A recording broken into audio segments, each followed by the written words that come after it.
Evening, Broncos fans. It's the Denver Bronco Roundup. It's a special Monday night edition. Of course, we got the 4th of July weekend coming up. Hopefully, every single one of you have tomorrow off, not working or anything like that. Welcome to the show, the Mile High Dutchie. Welcome to the show. Oh my goodness, already starting off a little bit rough. Welcome to the show, Mr. Jody Moncrief. Of course, we got the Dutchie, we got the Judge. How you guys doing, guys? Doing great for a Monday. I'm doing excellent. It's quite an anniversary for me, so that's always good. And yeah, I'm excited to be here. Excited to be here as well, man. Jump us all back out here. Regular style. It seemed just a little bit too tight. We got Jody in the back seats. We got me and the Dutchie up front. Yeah, congratulations. Albert, you mentioned it in our chat a little bit earlier. I want to get to it right off the bat because it's something big, it's something huge, and it's something that should be celebrated. So tell everybody what your anniversary is today, man. It's not your standard anniversary. No, it isn't. Huge, and it's something that should be celebrated. And it is. Sorry about that, guys. Yeah, I was wondering. No, it is. Today is my 19th anniversary of being in the greatest country in the world. That is when the 3rd of July is when I stepped my first footsteps in Houston, Texas, at about 5 minutes after midnight, and it was amazing. Well, welcome, man, and we're so happy to have you here, man. We're glad that 19 years ago, the Dutchie touched down in good old Texas, made his way somehow to Kansas City, Missouri. We don't need to get into all the specifics, but he's there now. More importantly, he's here with me and Jody and with all of you here tonight. So congratulations. Glad you're here, buddy, and what a great anniversary to celebrate. And what a great time to be celebrating it. What a great time to be landing in this country on the 3rd, and the very next day, it's the 4th of July. I can't imagine what that was like just to try to experience that and bring that all in one fell swoop. The reason you heard everything going on in the background, kind of a replay of our show, is once again in our comments. I can't see who the Facebook users are, but I always want to make sure that I can give recognition to those out there. So that being said, got to say hello to, of course, Michelle Knopper, who's coming in via YouTube, so we can throw that up there. And thank you, Michelle, for always being here for us and for the Denver Bronco Roundup, and obviously for Albert as well. So we've got Clayton that's coming in here and saying, let's go, and happy 4th, guys. He's also saying, congratulations to you, buddy. So, and he's saying, congratulations, bud. So, yeah, getting love from all over DBR country here, buddy. And Roy's also coming in, Roy Osborne, and saying, congratulations, Albert. So, lots of love for you, buddy. Lots of love for you, and it well-deserved, man. Great country that we live in. I was just talking to my wife today. Most people don't realize that unless they have unless they have the experience of going outside of this country. And if you really get some time to spend some time outside of this country, then you get a fantastic realization of how great it is to live here. So, congratulations again, Albert. Well, I figured we would start it off. Well, let's first off just say, I'm going to just get this out of the way. By the way, guys, we are brought to you by the Rocky Mountain Sports Network. The Rocky Mountain Sports Network is a fantastic outlet for all of your Colorado sports needs, whether it be your Rockies, your Nuggets, your Avalanche, or your Broncos. So check them out. You can check them out on Facebook. And I'll try to get rid of our comment here real quick so you can see it a little bit better. There we go. Check them out on Facebook, of course. Just check them out at Rocky Mountain Sports Network. And got to get back to where I was at. I'm sorry, guys. Lastly, of course, head on over to www.rockymountainsn.com. That's rockymountainsn.com. Again, all your Colorado sports for your news, notes, highlights, and much, much more. Check them out. Also, Willow Seasonings and Blends is our sponsor, guys. Willow Seasonings. Check them out at willowseasonings.com.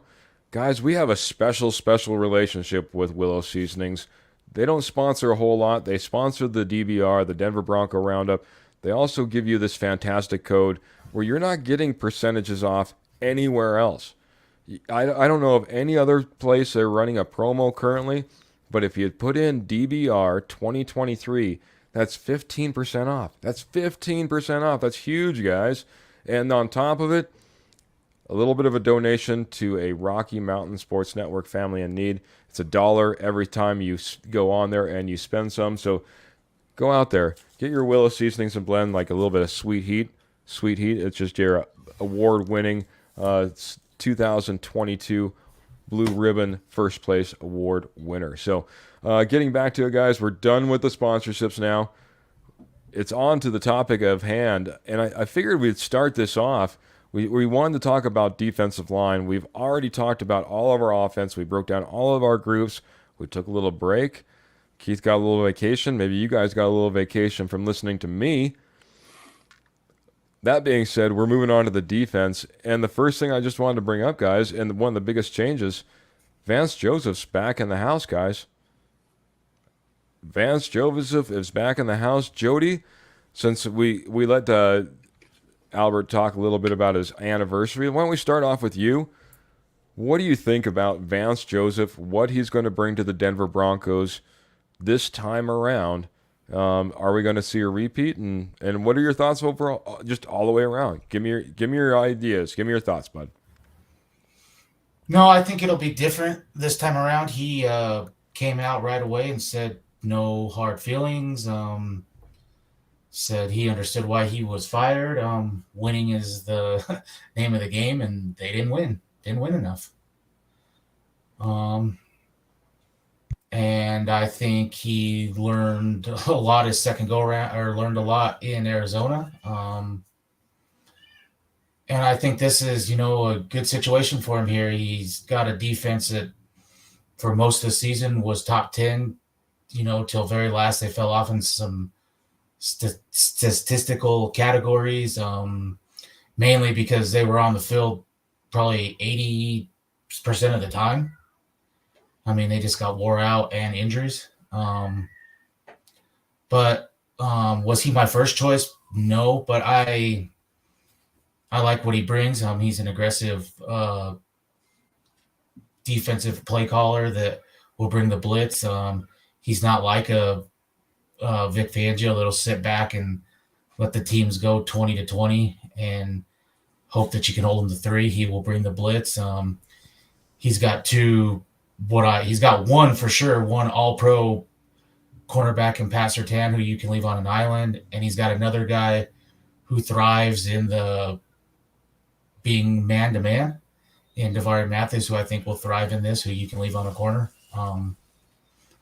Or on an island. So I think he's going to be a great fit here with Sean Payton. I mean, Sean Payton he's been a leader for a long time and knows how to win at the biggest stage. And he won't let Vance Joseph get into situations that, will hurt this team. Hey, it's 3rd and 15. Maybe we don't want to bring the house. Let's hold them to 14 and make them punt or so, situational football. Yeah, it's always good having that head coach at the top with that experience, being able to dictate down not only in game day situations, but every single day when you're out there and you're practicing, you're in those rooms, those coaching rooms. You're spending all that time that every single coach knows that they have to put in. Just really quick before I get to you, Albert, I want to get your thoughts as well, but want to give a couple of shout outs because we have a ton of people jumping in, guys. So, sorry, guys. Trying to navigate it all. Good evening, family is coming from Adam and Kayla. So Adam and Kayla, you guys have been fantastic supporters. Thank you guys for coming in week after week, being part of the DBR family. Appreciate you guys so much.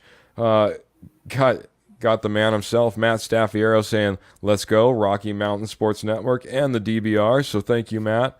Hey, as a matter of fact, he's smoking a pork shoulder with all the Willow seasoning works. Ooh, I don't know how the Willow seasonings works. Maybe that's a seasoning package I'm not aware of. So I know that every once in a while they throw some samples out, trying to get some ideas to some of their best customers, and that might be what we're talking about there. Um, and then, of course, Adam and Kayla coming in and saying, I want some. It's fantastic, buddy. Head on over to willowseasonings.com, willowseasonings.com. Take that 15% off.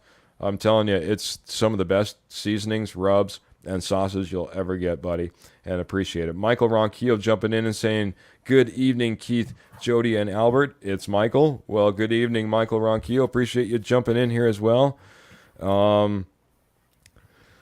Let's see. We got Clayton coming in. He says, man, I can't wait. Top 5 defense, baby. And I like that, man. That place that we were at for the majority of last season was flirting with that top 5. We're bringing back a lot of pieces. Hopefully we're a lot more healthy. It'll remain to be seen because, again, kind of fell off at the end of the year, and of course we've got new coaching staff, so it'll be interesting to see that as well. So, lastly, let's see if I can get in here. I already said the man himself. It's the man number 2, I guess. This is Mr. David Slade saying, good evening, all. Good evening, Mr. David Slade. Good to see you, buddy. For all of you that don't know, Mr. David Slade is the owner of the Willow Seasonings and Blends we were just talking about, the place you can go over, put in that DBR 2023, get your discount, and get that blue ribbon award-winning Sweet Heat or a bunch of other seasonings and sauces. You can't go wrong. So, and Clayton's just wondering, and I wanted to get to this too, so maybe we'll wait for just a moment. I'll get over to Albert and get his thoughts on Vance Joseph. What are your thoughts, buddy? So here's what from what I have heard is he's going to implement at least half of the plays that he had last year, because a lot of them was venture based, and then he will also do some of his own stuff in there. So for the players, it's a pretty easy transition to Joseph's style. So I think it's going to be. I hope it's going to be really good. And I know it's going to be rushing the passer. Yeah, a couple of things they said already. A lot of the language is going to be brought across, and it was nice to be having kind of a translator. And I forget the coach's name. I know he's in the Accelerated Coaches Program. He's our defensive backs coach. If anybody wants to throw it out there, it's eluding me at the moment.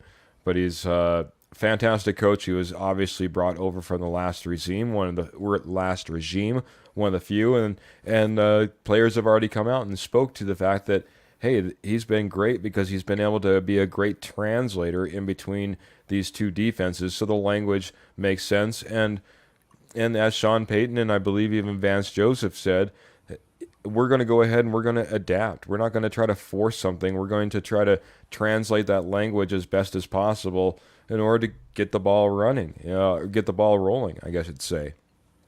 My thoughts on Vance Joseph is, he does have a little bit to prove. I feel I went through. I looked at all the statistical rankings. 2016, he was the Miami defensive coordinator. He ranked 21st overall defense. Of course, 2017 and 18 head coach for the Denver Broncos. I'm not even going to count those years. I'm not going to look at him. I'm not going to judge him on those years. Being a head coach is completely different than being a defensive coordinator. I want to say what he was able to do once he had his hands just on the defense. 2019, they ranked 32nd. Now, I will give him this. From 2019 to 2020, they went from 19th to 13th. 21, they were 11th. And then last year is when they took that slide backwards and they went to 21st. So for over 2020 and 2021, a 13th ranked and 11th ranked defense. And again, this is about the same time when that downturn happened. They invested heavily in the offense. Don't get me wrong, they had J.J. Watt there, but J.J. Watt was at the end of his career. Quite honestly, we saw it. He's now retired. And and they Not put a lot of officially. their He's that's right. he's come out and said he hasn't filed paperwork. He hasn't filed paperwork, but he did. I heard he signed a contract with some type of media outlet though too. So it doesn't sound like he's rushing to get to the field either. Maybe he was one of those ones that come out of the booth mid-season, aka maybe a Jay Cutler, right? Hey, it happened. It happened. So out of the Romo, booth and baby. onto the field. Exactly. You never know. So I guess that all being said, again, just overall ranks. I did get into the details. For instance, they're fantastic typically against the pass in that 2020 season. 10th against the pass in the 2021 season. 7th against the pass.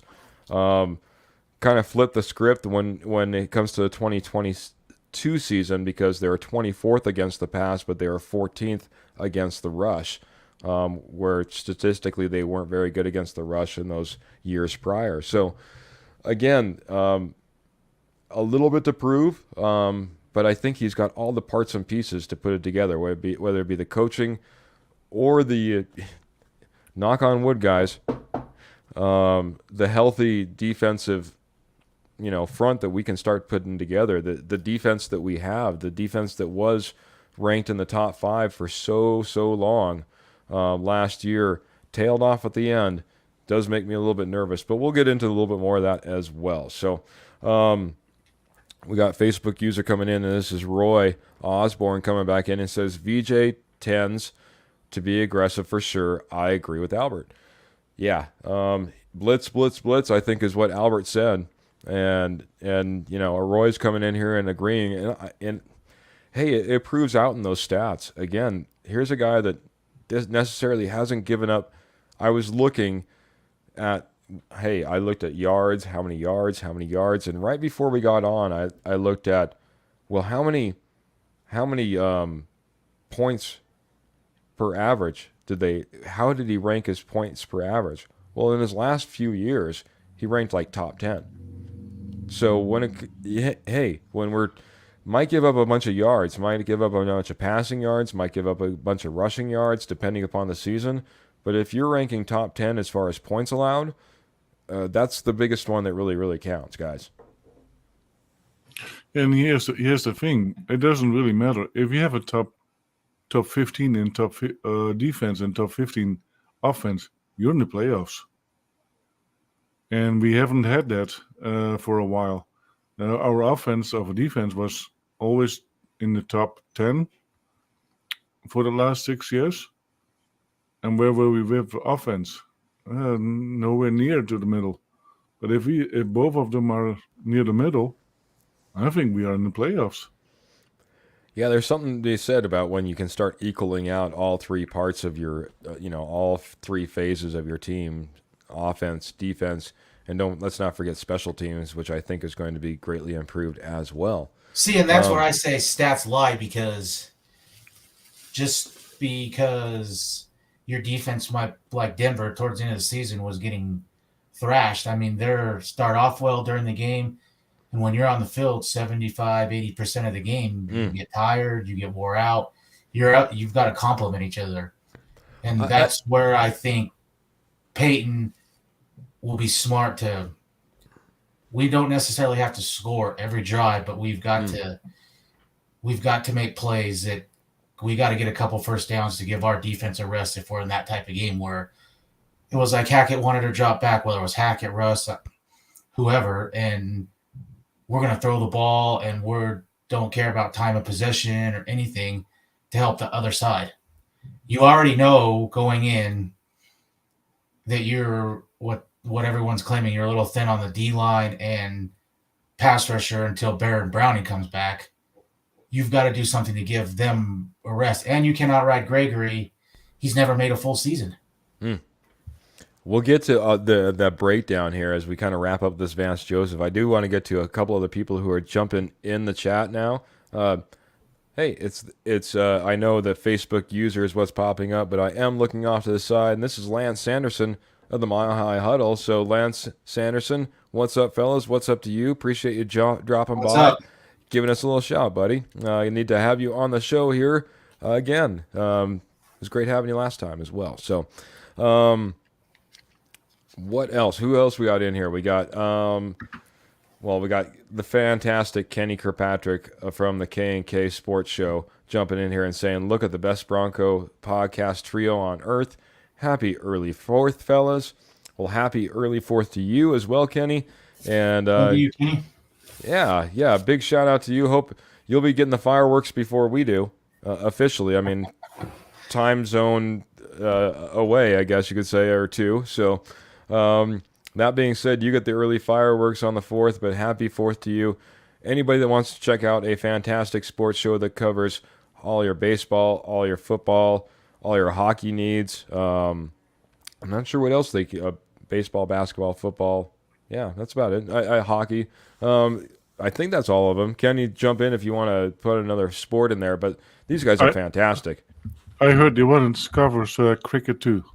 A little bit of cricket. I always, every once in a while, I jump in there and I throw some NASCAR at them, and hey, they pick it up and they run with it. I'll give it to them, man. They'll talk about just about any sports you're willing to put out in front of them, and a great bunch of guys over there. Check them out, K&K Sports Show.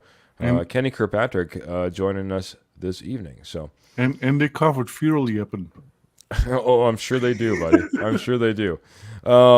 I did want to jump up here and I get to one comment, and it's from Clayton, and he's saying, "I can't wait to see Pat Surtain." Oops, I'm off here. I'm off here on my comments. It's so difficult, guys. I'm sorry. Here we go.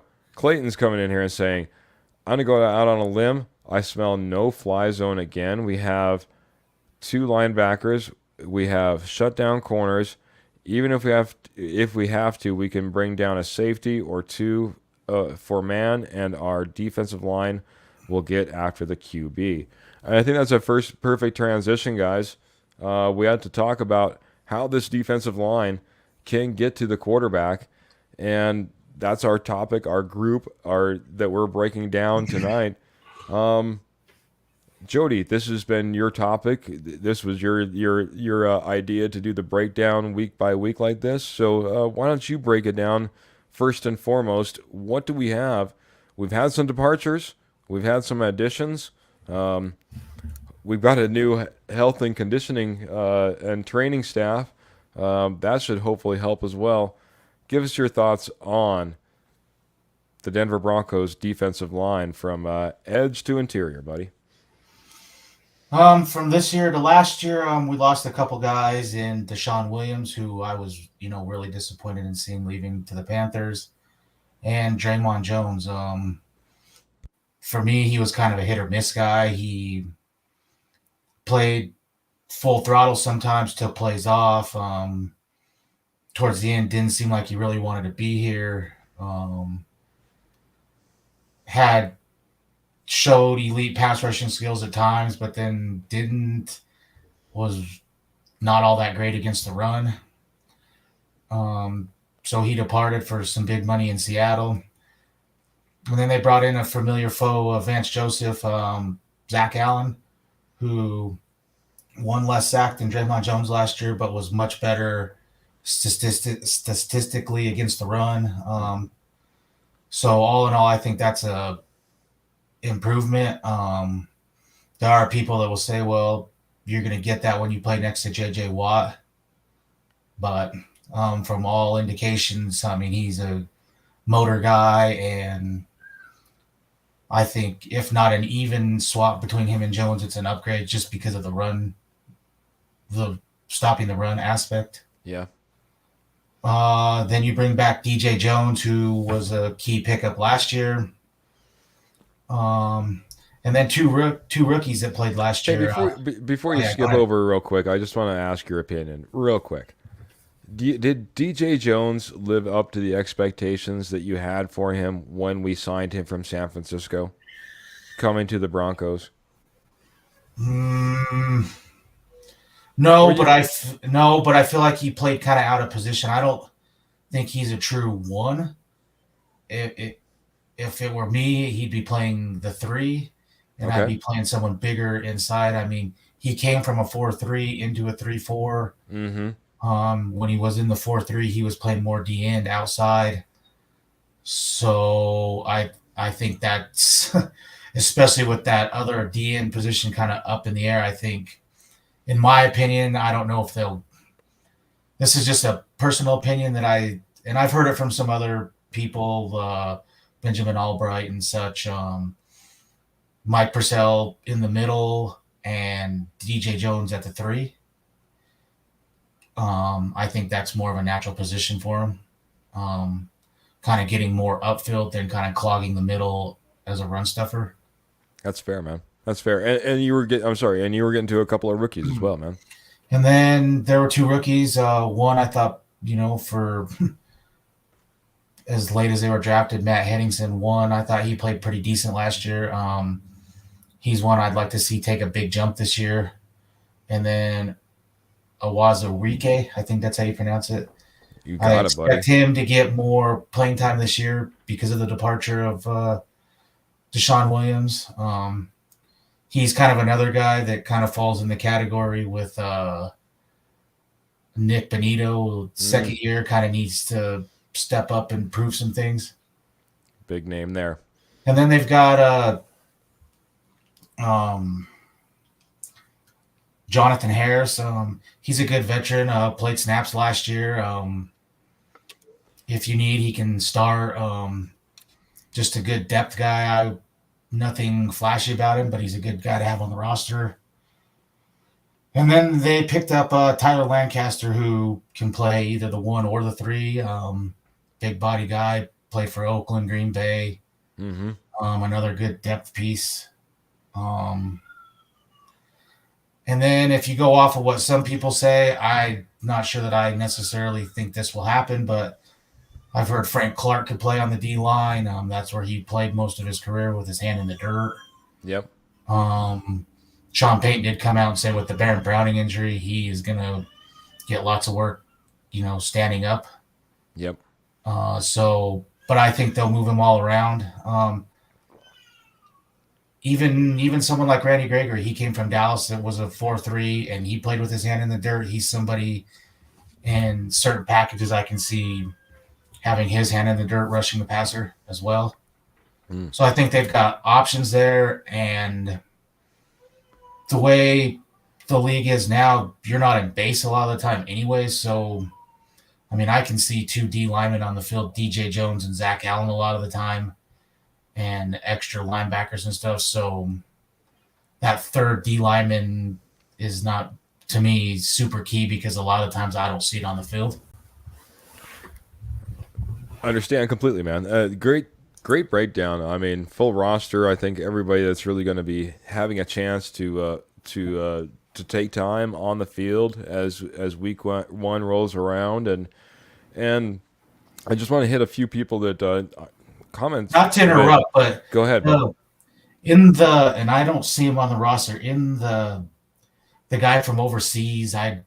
Oh yeah. Isn't he a D lineman? He is. I don't see him on the roster I'm looking at. Yeah. I'm not really sure where he fits in. I mean, he's a massive guy, and I'm pulling the more big bodies, the better. I 100% agree, man. From everything I've heard, he's been dominant on the inside, something that we could certainly use. I will have to learn to use his name. And I'll also, it's funny you say that. I was getting ready for the show tonight, and lo and behold, I was looking at depth charts on a few different places. Not once did he ever show up, and it didn't even dawn on me until you brought that up. So, and he's a much, go ahead, much cheaper option than Mike Purcell. I mean, oh yeah, if you can get the that, production, that's the biggest thing. I mean, it's a big jump. This guy is literally coming from a different country where he just learned about football. He's been accelerated in this program. He's been looking fantastic so far, but big jumps to go. Like I said, from a different country to starting on a 53-man roster in the NFL in just a matter of a few years. Very little experience. Purcell, he, for whatever you want to say, is he an Aaron Donald in the middle? No, but who is? But he's been certainly pretty in my opinion, reliable in the middle. I mean, he's had his little injuries here and there, but for a guy that, in all honesty, doesn't cost you that much in the grand scheme of things, he's pretty decent rotational possible starter for this team. Possibly, man. Possibly. I'm gonna switch over to Albert. I'm gonna get his thoughts on, and maybe a little bit different perspective, buddy.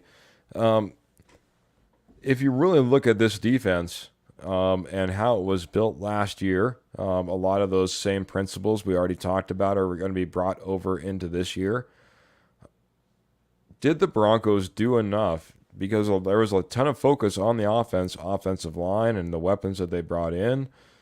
Was there enough focus? Did we do enough in order to, get more stout in the run, which is really the only place it seemed like the Broncos had any issue was the run defense, especially as these games progressed. And I don't know if that was a depth issue that the Broncos had. I don't know if it was just a scheme issue. I don't know what it came down to.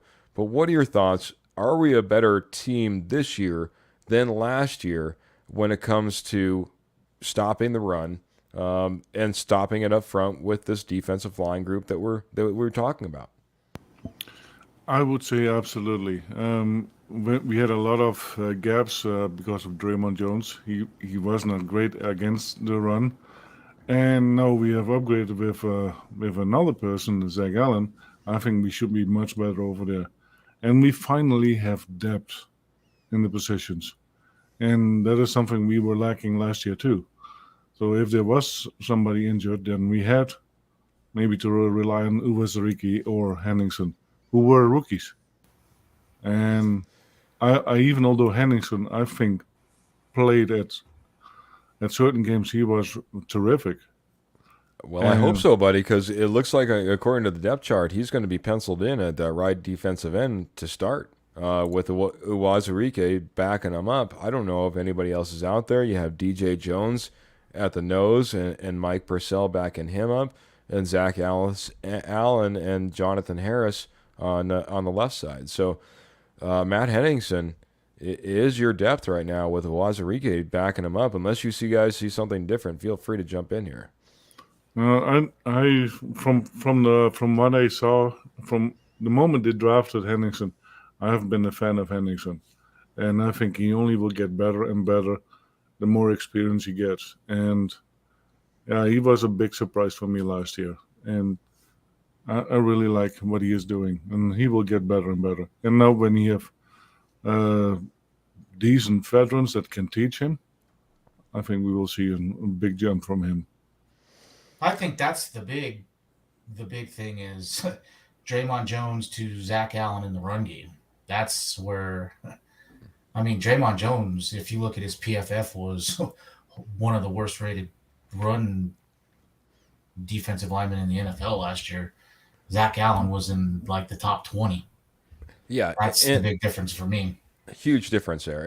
And we were talking a little bit about Vance Joseph a little bit earlier. A lot of people talk about the defense that he had in Arizona, and I know this is not a position to position equal, comparison here, but Draymond Jones and J.J. Watt reminded me of very similar people. Guys that wanted to get up the field, that wanted to affect the quarterback, but didn't always play true to the run, always hoping that they could crash back down into position if need be in order to cover for that. J.J. Watt did it for years. He'd be able to start out real wide, and that running back would think that he was going to undercut him, or the quarterback was going to take off and go through that hole that he created. Nope, he would just close it up. He would just come crashing back down into it. As years progressed, he wasn't as good. When you're doing that in the interior, you're opening up holes, and you're really asking your linebackers to cover as best as possible, a.k.a. Josie Jewell and Alex Singleton, who we all know Alex Singleton was one of the leading tacklers, not only for the Broncos, but across the entire NFL.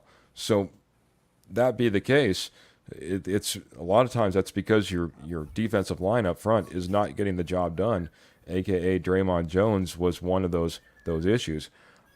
I wanted to bring it back up because you kind of talked about it, Jody.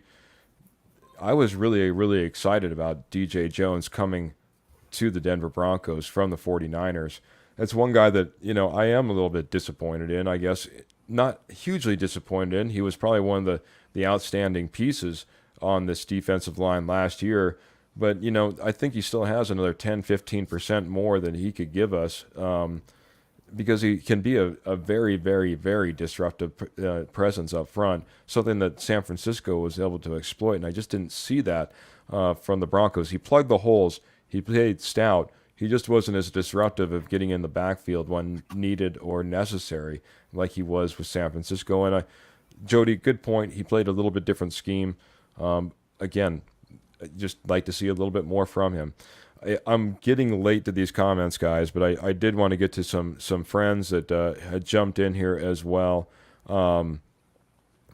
See if I can pair this all up, because trying to get caught up on all of these guys. So it was Michael Ronquillo, and I threw this up a little bit earlier. It says Mike Westhoff, the Broncos assistant head coach, is liking what he sees on special teams during the Broncos minicamp. Of course, yeah, Mike Westhoff, I believe he's the special teams coach, if I remember correctly. And yeah, I think there's a lot of reasons he should be happy. Assistant head coach. He is the assistant head. I'm sorry. Man, it's all these new names, so I appreciate Jody and Michael keeping me straight. So Mike Westhoff, I think there's a lot of things to be excited about on special teams. This was brought up a little bit earlier when we were talking about the 3 phases that need to jump on. Of course, Lance saying that he'd be willing to come on any time, so I appreciate it, Lance. Kirk was just letting us know that they have Alexander Madison topics every week, just for Albert. Little inside joke: they do not talk about Alexander Madison every single week. Not that I've noticed. So, and then a lot of shout outs going to Lance Anderson in here. This one coming from Michael Ronquillo as well. Kenny says, and he just wants to jump in. He says, bold prediction for you Broncos fans: PS2 leads the league in INTs in 2023. Like your bold prediction, especially coming all the way out there from a Giants fan, buddy. Plenty of reasons for you to be excited about your team this year, but thank you for being a little excited about ours as well. So that is a bold prediction. I don't know if my bold prediction was that Mathis is going to actually have more interceptions than PS2. I think of even a different one, Caden Stearns. Caden Stearns? Mm-hmm. Oh my goodness, he's going to lead in interceptions. He's going to have his plenty of interceptions. He did it last year, 2 in 1 game, and so I think because Caden Stearns is so much more capable of what we have seen so far, and Patrick Surtain, his reputation plays against him. Nobody wants to play towards him. He is one of the top leading cornerbacks, so he doesn't get thrown much at. And Caden Stearns in the middle, yeah, he is a ball hawk. He is. He tends to be around a ball quite a bit, guys. And not going to disagree. So I'll have to agree on Mathis. I mean, he was a man-to-man guy in college, and I think this defense fits him great, being a man-on-man guy. Great man-on-man guy, and kind of curtailing what Albert said too. And the reason I said Mathis over PS2 is because, hey, people look away. More chances. Yeah, people look over and they see PS2 and they're like, maybe I should look someplace else. Someplace else is the other side. Someplace else is picking on that guy that wasn't one of the top picks in the NFL draft. Hoping that you have a chance to go over there and take advantage and get some yardage over there, and gives you plenty of opportunity because you're going to see plenty of targets typically on that other side. See, and that's where I say stats lie. Like, you could take someone like Trayvon Diggs 2 years ago, who led the NFL in INTs, but also gave up the most receiving yards. I mean, just because Pat Surtain didn't have a ton of interceptions, he also wasn't giving up a ton of yards. I mean, he was shutting guys down where they didn't even throw his way. I 100% agree, buddy. 100% agree. One last thing I just wanted to hit on before we get off the defensive line topic, and then Albert hit me up in the pregame show. he's got a little bit of knowledge he might want to share with us. So might wrap it up with a little bit of Nopper's knowledge before we get out of here. Stay tuned for that, guys. Albert will bring you clues to a current Denver Bronco. You guess the name, you get 500 Nopper dollars, which have no monetary value and cannot be redeemed anywhere. That being said, again, we're focusing on this defensive line. We're already talking about. We're getting all excited. We have like one comment about PS2 or any of our cornerbacks or our linebackers, and we like go on a tear. And I love that. And I think there's a lot of things that we can be excited about as these weeks progress, and we wrap up these the defense, as this is only our first breakdown, right, guys? So we'll get into those linebackers, safeties, cornerbacks as well. I have a question. I've been trying to put a 53 together. How many D linemen do you think make this team? I'm kind of torn between. I had 7, but I've got to cut somewhere. 6, I think. I think 6 make it. What? Yeah, I think with the way that you can move up and down practice squad and whether they actually play in a game and all of that, yeah, I think 6 makes sense. I think the wild card for me is Purcell. Do they cut Purcell early or late in training camp to try to save some money to go get someone else or a position at someone at another position? He would be the only, him or Jonathan Harris are the two that what route do they go? Because I'm sure they're keeping DJ Jones, Zach Allen, and probably the 2 rookies from last year. So that's 4. And then I don't know after that. Maybe Tyler Lancaster 5, and then Purcell or Jonathan Harris, I guess. Yeah. 6. I mean, again, looking at the lineup I had, Zach Allen, Jonathan Harris, DJ Jones, Mike Purcell, Matt Henningsen, Uwazurike. And you could maybe stretch it to a 7, but you have questions at, other positions too. I don't know how deep you can actually go. I think you go with 6 and you rotate in and out off that 53, that practice squad that you can bring up game day 53 guys. So that would be my suggestion to start at least. So I guess my question was, and what I wanted to get to, guys, and I know this is, again, stretching into those edge positions as well. We need to get to those because I think that I don't know if you accounted it into this conversation, but that's part of the conversation for me. That's not those interior guys, those edge guys as well. Is that something you wanted to get to tonight, Jody, or should we just touch on it briefly? No, we can do edge if you want. That's fine. No, we can save it for another night, man. We can save it. But we can save whatever, however, it don't matter. We'll save it for next week because the clock that we're going, we could really, really, really end up going off and going over our time if we start talking about all these guys. Because when we start talking about edge rushers, and the point I wanted to bring up was this, and maybe I'll bring it quickly back around the horn, Albert and Jody in that order. These guys are the guys that need to step up, be healthy. And these are the guys that are going to be able to make sure that those guys on the interior can do what they need to do as well. If you don't have edge rushers that can go out there that can set the edge, and we can talk about one guy maybe in particular that has an issue with that, but if you can't go out there, if you can't set the edge, if you can't play your position to what you're expected to do, then those inside guys have no chance of succeeding either. So when we start talking about the edge guys, and we can start talking about Baron Browning, Nick Benito, Frank Clark, Randy Gregory, and Jonathan Cooper, the 5 guys. Do we have the guys there? Do we have the rotation? Do we have the health in order to keep the interior defensive line freed up doing what they need to do? And again, I'll start with Albert and go back over to Jody.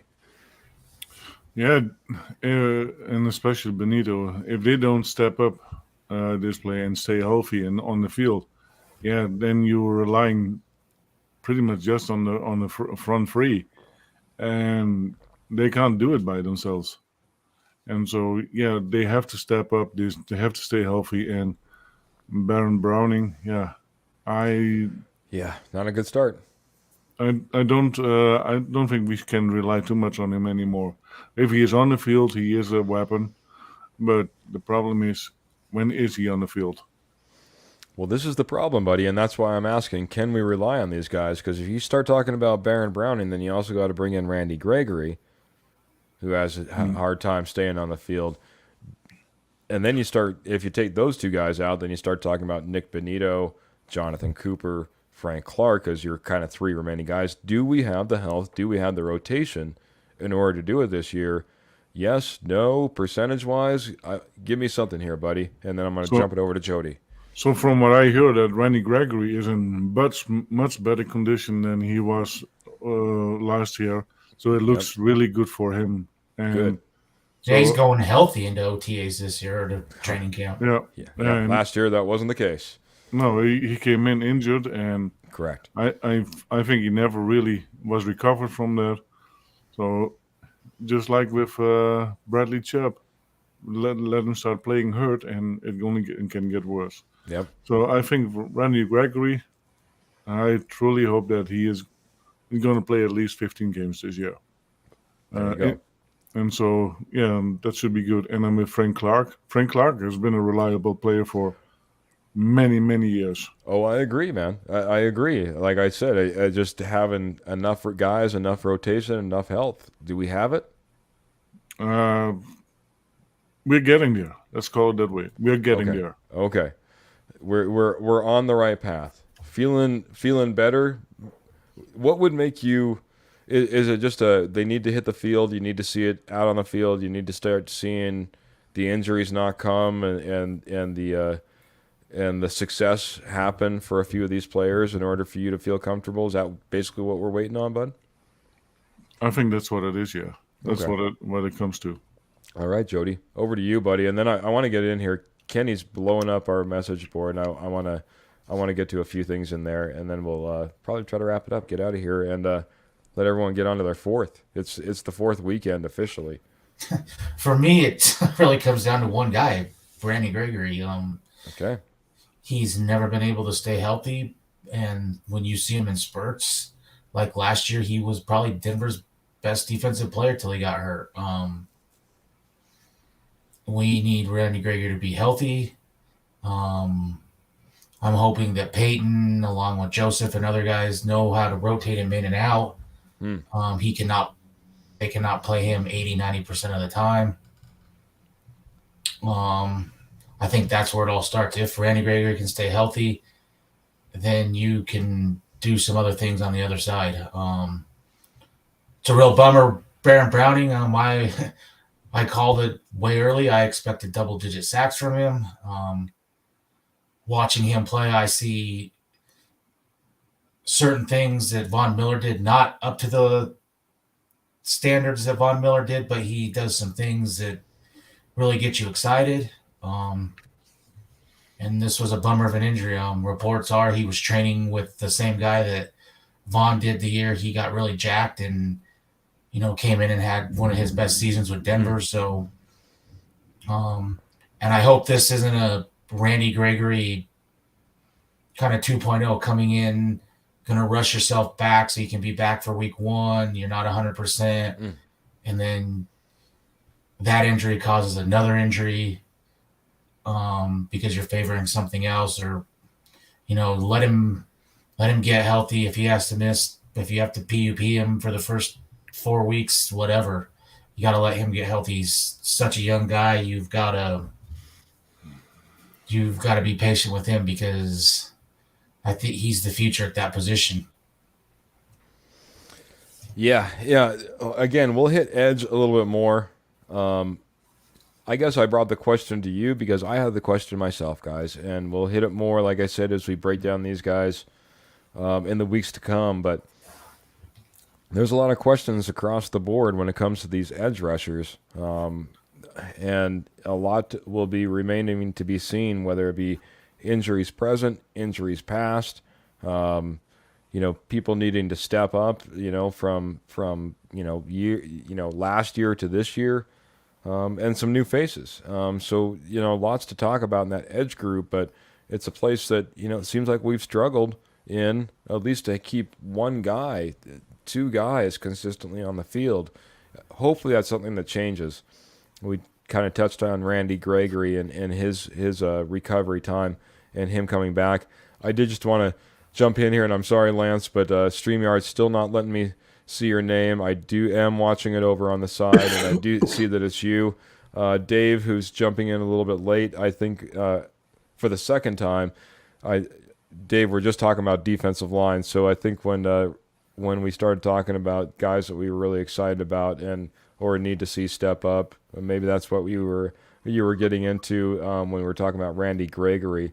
We're not talking Randy Gregory being better than PS2 on this roster in any stretch of the imagination or anything like that. So, sorry, I'm not sure exactly where the comment came in, but I just wanted to get to Kenny, who's been hanging on patiently in the background here. He says, Kenny, and I appreciate you letting me know. He says, I'm very excited as a Giants fan, but as strong as the AFC is, question I ask is wow, I can't read that all of a sudden. Chiefs, Bengals, Bills, then it's all even if you ask me, including the Broncos. So I think what he's just saying in there is that, hey, we have a very, very strong AFC. You look at those Chiefs, Bengals, and Bills at the very top, but after that, it evens out quite a bit. There's a big mid group, and he's putting the Broncos right in that mix. He says, my question is, with all the strong offenses in the AFC this year, is it more important to have a strong defense or have Russ and the offense score in the high 20s, high 20s, low 30s each and every week? Albert, I'll jump it over to you, go over to Jody, I'll wrap that up. Is it more important for us to have a strong defense, or is it more important for Russ to be able to put up, 27 to 33 points a game? I think it is important to have both a strong offense and a strong defense. Oh, you don't get to cop out. You got to give them one or the other. Okay, very good. Okay. Hold on. Oh, I thought you were going to play both sides of the coin. If you have a strong defense, but it is playing 80% of the time because our offense is scoring every 2 minutes, what does it do? It doesn't do any good. So I have no problem if we only score 21 points, but our offense is at least 30 or 40 minutes on the field. Then you can keep a game in balance. But if the defense is on the field for 35, 40 minutes, you're gonna, in the long term, you lose. Interesting point. Okay, I feel like you almost evaded the question still, but that's okay. I get it. I understand where you're coming from. Yeah, it does a strong enough offense, to be out there and grind out that clock, but also keep that defense strong enough that if you're only putting up 21 points a game, you got to make sure that those guys are putting up 17, 18 less. So I said earlier in the show, I said if we have a top 15 and top 15 offense and defense, we are in the playoffs. There you go, buddy. How about you, Jody? Is it more important to have that strong defense? And maybe I'll put this more in context. Top 10 defense, or to have maybe a top 10 offense that's capable of scoring, high or low 30s and more. I think they're both important, but I will say Kansas City, in my opinion, made it pretty obvious that if you're scoring points and you can manage a below average defense with your offense, now people will say you can go back and look at one of the best offenses in league history in the Broncos versus one of the best defenses, and we've seen how that play out. My only argument, I guess, would be to that is Denver had a lot of players out that game that could have affected that game. Not taking anything away from Seattle because they dominated Denver from the first snap to the last. But I think recently Kansas City has proven with an above average quarterback and different things, you can compensate for a below average defense with different things. Yeah, I agree. I'm I was thinking I almost take my answer in almost a different context. I have one other thing, not to interrupt. Yeah, You you can are hold- interrupting. I'm going to Sorry. finish what I was saying real quick, and then I'll give it back to you. That's fine. Go ahead. For ahead. once, I'm cutting you back off, buddy. Go ahead. Because I think we're going to run out of time even for Nopper's knowledge the way we've done this, man. Hopefully we can do it real quick. So I want to get to this. Okay. So I'm going to take this a little bit different avenue, a different perspective, because I said, hey, which is more important, that top 10 offense, top 10 defense? I think it's more important for us to have that top 10 offense, and this is the reason why. I think we have a better likelihood of having a top 10 offense this year than we have of having a top 10 defense. We have all the pieces, parts in place. We have the wide receivers, we have the tight ends, we have the offensive line that we've constructed. We went out and got paid for a top 5 quarterback. We went out the next year and we got the top coach who's an offensive mind and guru when it comes to putting together what an offense should look like in the NFL. I think it's more important for us to have a top 10 offense than it is for us to have a top 10 defense, because I think that's where all our capabilities really, really lie, and it's where we invested in this offseason. I mean, we didn't bring in Sean Payton to make sure our defense was running great. We didn't bring in Ben Powers and Mike McGlinchey to make sure that our defense was shored up. You know, we put in a lot of investments into this offense. I think it's more important that for us as Bronco fans that this is a top 10 offense. Overall, yes, you need 100%, 100% agree with that, what Albert and what I think Ian Jody said. We need to have equal parts. We need to keep the defense off the field. We need to keep the offense off the field. But one of the reasons I really, really feel that we have a better opportunity too, I was not very impressed is down the stretch, all of a sudden the offense started putting points up on the board, and that's when the defense started falling off. And I think those guys, I think that relates. I think it's just not, hey, we're tired. It's the end of the season. We're giving up. They didn't give up all season long. Why would you do it when all of a sudden your offense goes out there and starts putting up points, when you don't have that head coach that was maybe weighing you down? You got a brand new guy that a lot of people were behind at that point. I don't feel that they gave up. I feel that, hey, they were exploiting a little bit, because all of a sudden teams had to go out there and they had to start whipping the ball around. They had to start making plays. They had to keep up with a Denver Bronco offense, that all of a sudden came on, if they were going to be competitive in that game, and the defense didn't look as good. And they did go up against some competition in the San Diego Chargers and the Chiefs at the end of the year. That does not help at all. I'll give them that. Whew. That's my rant, guys. Sorry. The reason I leaned offense was just because your defense can hold the team to 0 points, but if you score 0 points, you still are not winning the game. You've got to score points. I mean, we've seen Denver last year, and what did they say? If they would have just averaged 18 points, which is really pathetic in this day and age, you would have went 8-1 or something in those 7 games. Yep. I don't know if 8-1 in the 7 games makes sense, or but either whatever 9 games, whatever the math whatever it was. I don't remember what it was. I get you though, 6-1 or whatever it was. I mean, we would have only came out with 1 loss, and if we would have came in that stretch of games, correct? I remember the statistic. I don't remember the exact number, but you got it, buddy. You got it. I'm glad I'm getting some love. This is David Slade giving me some love and saying spot on, Keith, as well. So I'm excited for this year, guys. I'm excited for what we're starting to put together. More than anything, as we're starting to get to the end of the show. What I'm really excited about is a little bit of Nopper's knowledge. We're going to fit it in, guys. Let's hit it.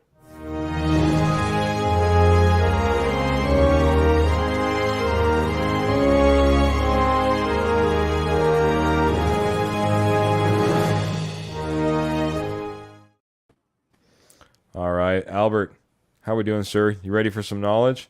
I am ready for some knowledge. we're ready for some knowledge, man. Okay. We're going to try to put this all together, guys. If you guys haven't played Nopper's Knowledge before, it's really, really simple. Come in. He's going to give us some clues. This is a current Denver Bronco, someone who's currently employed by the Denver Broncos in some capacity, hopefully as a player, so we don't have to try to guess some coach. But that being said, he's going to give us clues to who this guy is. We're going to try to guess. Again, 500 Nopper dollars that are redeemable nowhere and have no value will be awarded to the winner. So go ahead. Take it away, buddy. Okay. This player was born in December of 1996. That means he's 26, 6'4" and 245 pounds. Okay, 26-year-old, 245. Keep it rolling, buddy. Okay. He was a member of the Eastern Kentucky Colonels for 5 seasons. Say again. Eastern Kentucky Colonels for his college career. Okay.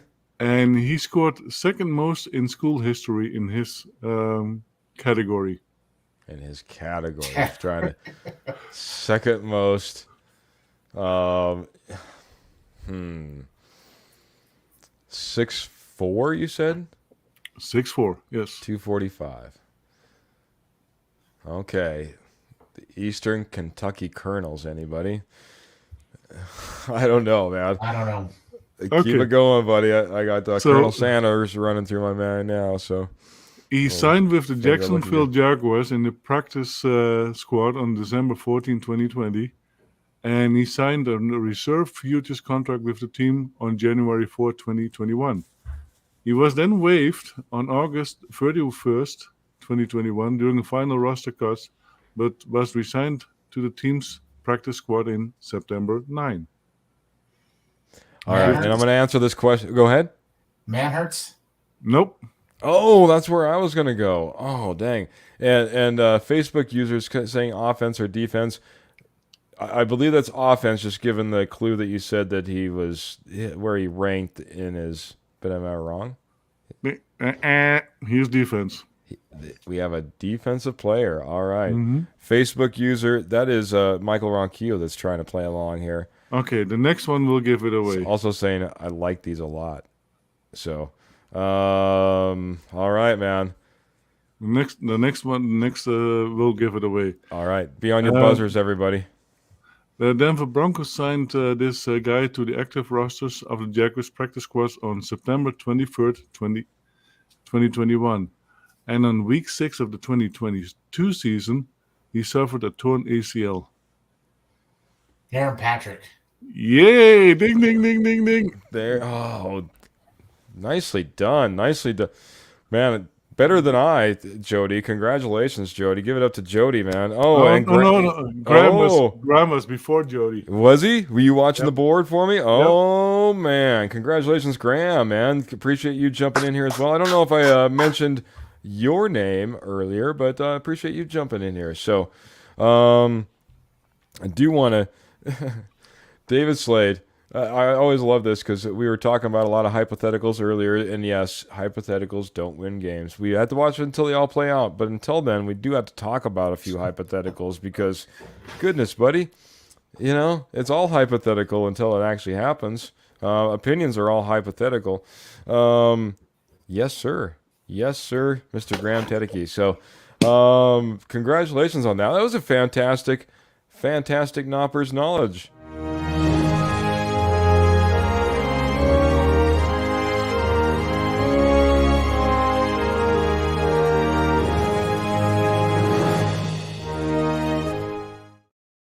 All right, gentlemen, we had a question in here earlier. I think it's a great way to kind of round it up.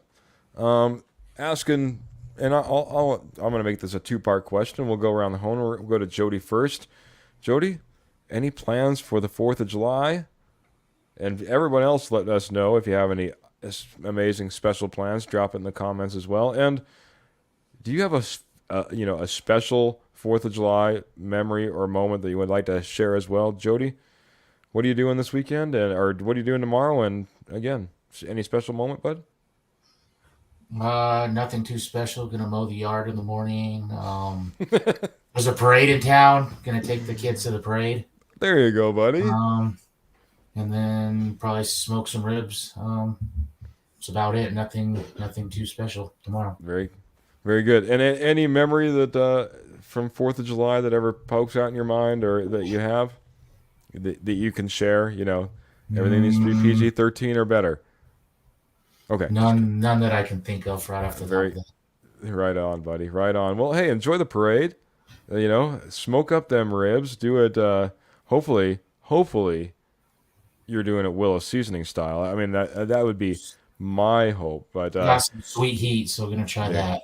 there you go. And Graham's coming in here. Ribs are special, Jody. That is that's very true. So Leanna jumping in here, sis going in here and saying working as usual. Know that feeling, sis. That was my day all day. Hey, and Graham saying Canadian over here. Just listen to the fireworks outside my house. That's right. It's a Boxer Day, if I remember correctly. Uh, don't. Don't hate me if I'm wrong on that, but yeah, congratulations. Glad you got to your fireworks a little bit a day earlier. I have a Um, question. Talking fireworks around here, that's kind of getting big is instead of fireworks, like a drone show. oh, yeah, Is yeah. that popular around where you guys are, or no? Not yet. Not yet. I think there's one maybe that they announced that they might be having in the state that I've heard of. The rest, it's all fireworks. How about you there, Albert? So to me, for me, it is probably in the morning. I was going to do some decoration of the home, unboxing, and in the afternoon we will go take the Bronco mobile and go into Kansas City and have a party with my work. Oh, very nice, buddy. Very nice. Um, and I apologize. I was going through the comments. Did you have a very specialist moment, a Fourth of July moment? Of course, the first year that I came to the United States, my first Fourth of July always will be special. Of course, man. Again, those who maybe not part of the show as we just jumped in, Albert, 19 years as of today being in America. So we're so happy that Albert's here, and glad that you're a part of the American citizenship and can be celebrating the Fourth with us. Come tomorrow, buddy. Congratulations again. Michelle saying, "Happy Fourth of July, everyone.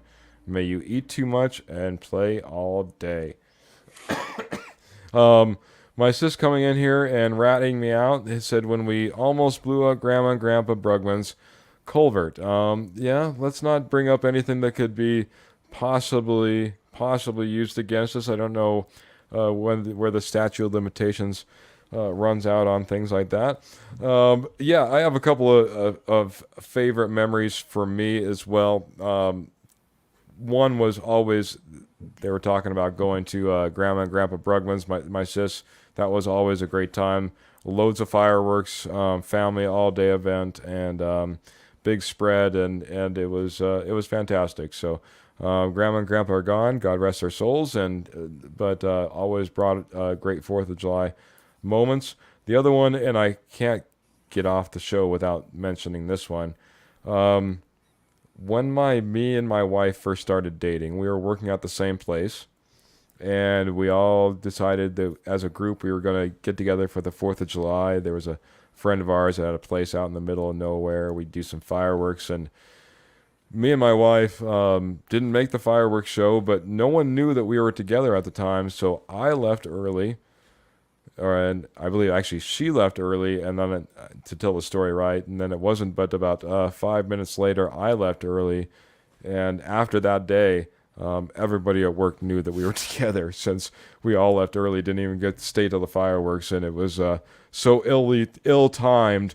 We were outed, so but that's okay because hey, it wasn't that much longer, and she was my wife, and many years later, we're still happily married, and I'm happily married. So, kind of a meeting or an outing of a meeting, I guess you could say. So, that being said, hey everyone, have a fantastic 4th of July. Hope you all stay safe. Well, don't hope you all stay safe. Do stay safe. If you're out there drinking, make sure that you got someone driving you around and getting you there safe. I know it's a big celebration type of a holiday, so just make sure you're doing all the right things. If you're out there being with, lighting off some of those fireworks again, be safe there, guys.